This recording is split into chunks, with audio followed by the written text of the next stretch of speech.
ಬೆಂಗಳೂರು ಉತ್ತರ ಉಪಾಧ್ಯಕ್ಷ. ನನ್ನ ಜೊತೆ ನರೇಂದ್ರ ಬಾಬು ಪ್ರಧಾನ ಕಾರ್ಯದರ್ಶಿ ಮತ್ತು ಆನಂದ್ ಅವರು ಮತ್ತು ವರದರಾಜ್ ಅವರು. ವಿಷಯ ಏನಪ್ಪಾ ಅಂದ್ರೆ, ನಿನ್ನೆ ನಮ್ಮದೇ ಕಾರ್ಯಕರ್ತ NTDF ಸರ್ಕಲ್ ಹತ್ರ ಹೋಗ್ಬೇಕಾದ್ರೆ ಒಬ್ಬ 97 ಮಾಡ್ಲು ಗಾಡಿ ಮ್ಯಾಕ್ಸಿ ಕ್ಯಾಬ್,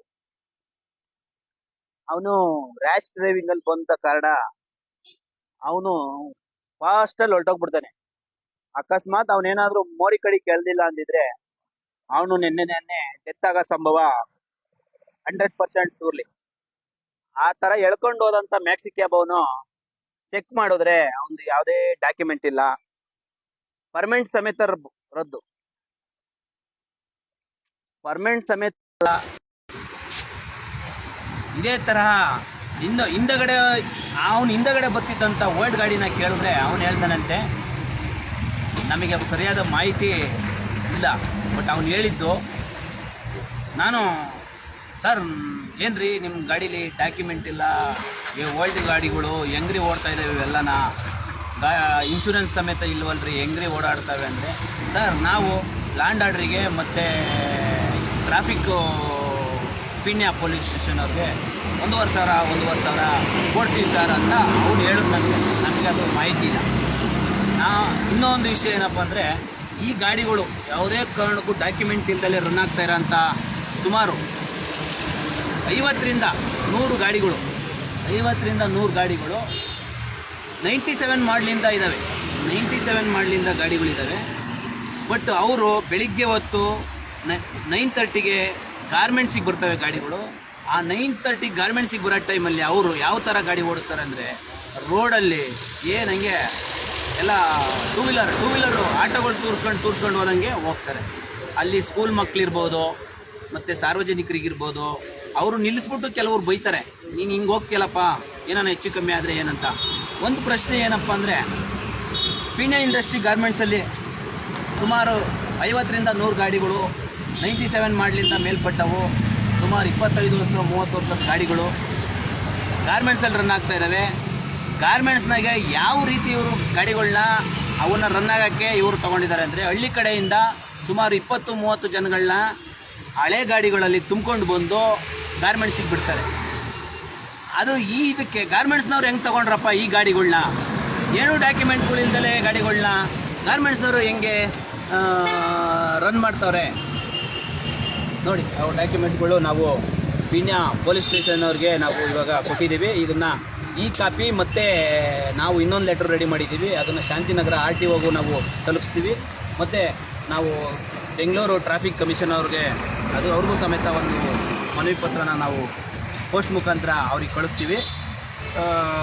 ವಿಷಯ ಏನಪ್ಪ ಅಂದರೆ, ಈಗ ಅಕಸ್ಮಾತ್ ಇವರು ಓವರ್ಲೋಡ್ ಮಾಡ್ಕೊಂಬರುವಂಥ ಇವರು ಅಟ್ಲೀಸ್ಟ್ ಇನ್ಶೂರೆನ್ಸನ್ನು ಬೇಡವಾ, ಗಾಡಿಗೆ ಇನ್ಶೂರೆನ್ಸನ್ನು ಬೇಡವಾ?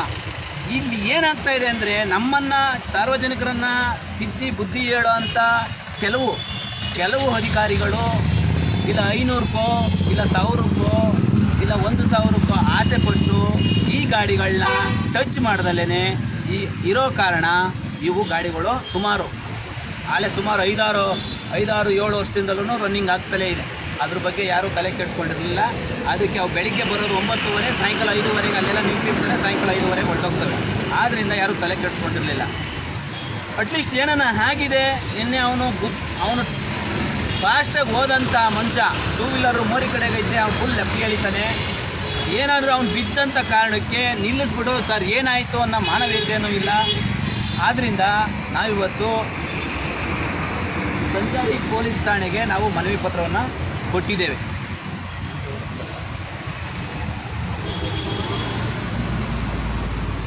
ಮತ್ತು ಬರೀ ಈ ಆಕ್ಸಿಡೆಂಟಿಂದಲೇ ನಮ್ಮ ರಾಜ್ಯ ಕಾರ್ಯಾಧ್ಯಕ್ಷರಾದಂಥ ನಮ್ಮ ಲಿಂಗೇಗೌಡರು ಸಹ ಅವ್ರನ್ನ ನಾವು ಕಳ್ಕೊಂಡ್ವಿ. ಮೊನ್ನೆ ನಮ್ಮ ರಾಜ್ಯ ಕಾರ್ಯದರ್ಶಿಯಾದಂಥ ನೀಲಪ್ಪ ಕಟಗಿನನ್ನು ಸಹ ನಾವು ಧಾರವಾಡದಲ್ಲಿ ನಾವು ಕಳ್ಕೊಂಡಿದ್ದೀವಿ.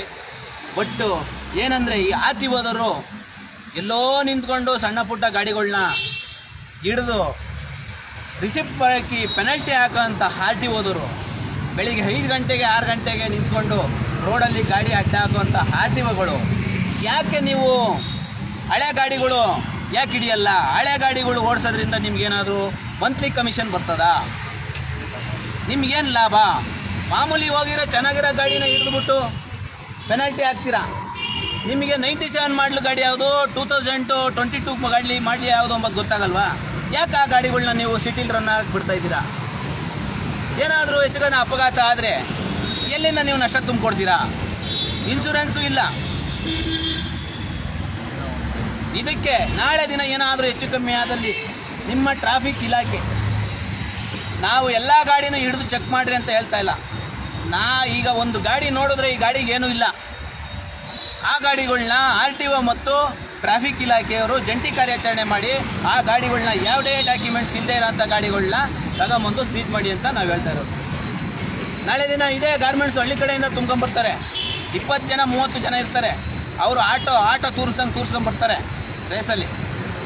ಆದ್ದರಿಂದ ಅವ್ರಿಗೇನಾದರೂ ಹೆಚ್ಚು ಕಮ್ಮಿ ಆದರೆ ನೇರ ಹೊಣೆ ಟ್ರಾಫಿಕ್ ಇಲಾಖೆ ಮತ್ತು RTO ಇಲಾಖೆ. ಇದಾದ ಕಾರಣ ನಿಮಗೆ RTOದವರಿಗೆ ಬೆಳಿಗ್ಗೆ ಇಳಿದ್ಬಿಟ್ಟು ಬೆಳಗ್ಗೆನೇ ರೋಡ್ಗಿಳಿತೀರಾ ಸ್ವಾಮಿ? ನೀವು ಇಟ್ಟಿಬೋದಲ್ಲ ಓಲ್ಡ್ ಗಾಡಿಗಳು, ಗಾರ್ಮೆಂಟ್ಸ್ ಗಾಡಿಗಳು, ಎಷ್ಟು ಗಾಡಿಗಳು ಓಡಾಡ್ತವೆ ಅಂತ. ಯಾಕೆ ಆ ಗಾಡಿಗಳು ನಡೆಯಲ್ಲ?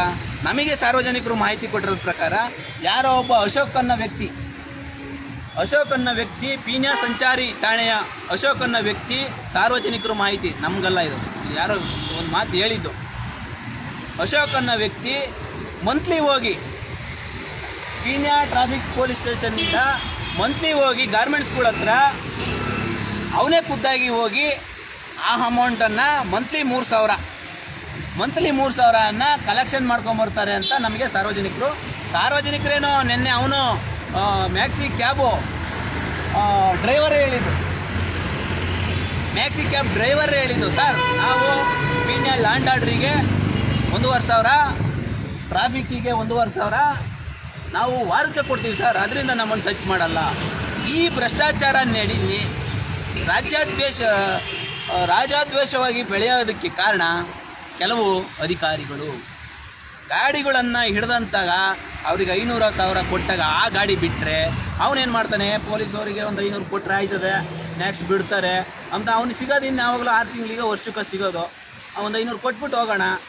ಆ ಗಾಡಿನ ಇನ್ನು ಈ ಥರ ಮಾಡಿ ಇಲ್ಲಿ ಎಲ್ಲ ಗಾಡಿಗಳು ಲ್ಯಾಪ್ಸ್ ಆಗಿರೋಂಥ ಗಾಡಿಗಳು ಹೆಚ್ಚಾಗ್ತಾ ಇದ್ದಾವೆ ಮತ್ತು ಓವರ್ಲೋಡ್ಗಳು ಹೆಚ್ಚಾಗ್ತಾ ಇದ್ದಾವೆ. ಇದಕ್ಕೆ ನಾವಿವತ್ತು ಒಂದು ಮನವಿ ಪತ್ರ ಕೊಟ್ಟಿದ್ದೀವಿ. ಸುಮಾರು ನಾವು ಚೆಕ್ ಮಾಡಿದ್ದು ಗಾಡಿಗಳು 26 ಗಾಡಿಗಳು, 26 ಗಾಡಿಗಳಿಗೆ 26ಗೂ ಪರ್ಮನೆಂಟ್ ಸಮೇತ ಲ್ಯಾಪ್ಸ್ ಇರೋಂಥ ಗಾಡಿಗಳು ಕೆಲವಿದ್ದಾವೆ, ಇನ್ಶೂರೆನ್ಸ್ ಇಲ್ಲದೆ ಇರೋಂಥ ಗಾಡಿಗಳು ಕೆಲವಿದ್ದಾವೆ, ಆಮೇಲೆ ಫಿಟ್ನೆಸ್ಸು ಇಲ್ಲ, ಏನೂ ಇಲ್ಲ, ಗಾಡಿಗಳಲ್ಲಿ ದಮ್ಮು ಇಲ್ಲ ಅಂಥ ಗಾಡಿಗಳಿದ್ದಾವೆ. ಮತ್ತು ಆಮೇಲೆ ಆ ಗಾಡಿಗಳ ನಂಬರ್ಗಳು ಸರಿ ಇಲ್ಲ ಅಂಥ ಗಾಡಿಗಳಿದ್ದಾವೆ. ಇವರೆಲ್ಲ ಇಷ್ಟೆಲ್ಲ ಲೋಪದೋಷಗಳಿದ್ದು ಇವ್ರ ಗಾಡಿಗಳನ್ನ ಹೆಂಗೆ ರನ್ ಆಗೋಕ್ಕೆ ಬಿಡ್ತಾವ್ರೆ. ಅದೇ ಪಾಪ ಯಾವುದೋ ಒಬ್ಬ ಆಟೋದರಾಗಲಿ ಇಲ್ಲ ಒಂದು 2 ವೀಲರಾಗಲಿ ಸೆಂಟ್ರ್ ರೋಡಲ್ಲಿ ಬಂದು ಕಾರ್ನರಾಗಲಿ ಹಿಡಿದು ಫೈನ್ ಹಾಕೋಂಥದ್ದು.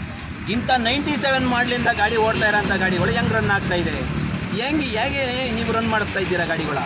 ಯಾವುದೇ ಡಾಕ್ಯುಮೆಂಟ್ ಇಲ್ಲದಂಥ ಗಾಡಿಗಳ ನೀವು ಹೆಂಗೆ ರನ್ ಮಾಡಿಸ್ತಿದ್ದೀರಾ? ನಿಮ್ಗೇನೋ ಆದಾಯ ಇಲ್ದಲೇ ನೀವು ರನ್ ಮಾಡಿಸ್ತಾ ಇದ್ದೀರಾ ಗಾಡಿಗಳನ್ನ?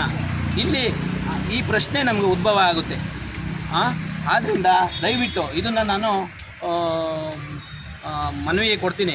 RTOದವರೆಗೂ ನಾನು ಪೋಸ್ಟ್ ಮುಖಾಂತರ ಮಾಡ್ತೀನಿ. ಮತ್ತು ಟ್ರಾಫಿಕ್ ಕಮಿಷನರ್ ಅವ್ರಿಗೂ ನಾನು ಅಷ್ಟೇ ಪುಟನ ಪೋಸ್ಟ್ ಮಾಡ್ತೀನಿ. ದಯವಿಟ್ಟು ಈ ಒಂದು ನೀವು ಹೋಗಿ ಜಂಟಿ ಕಾರ್ಯಾಚರಣೆ ಮಾಡಿ ಹಿಡಿತಿರೋ ಬಿಡ್ತಿರೋ ಅದು ಬಿಡಿ. ಫಸ್ಟು ಕಂಪ್ನಿಗಳಿಗೆ, ಗಾರ್ಮೆಂಟ್ಸ್ಗಳಿಗೆ ನೋಟಿಸ್ ಕೊಡಿ.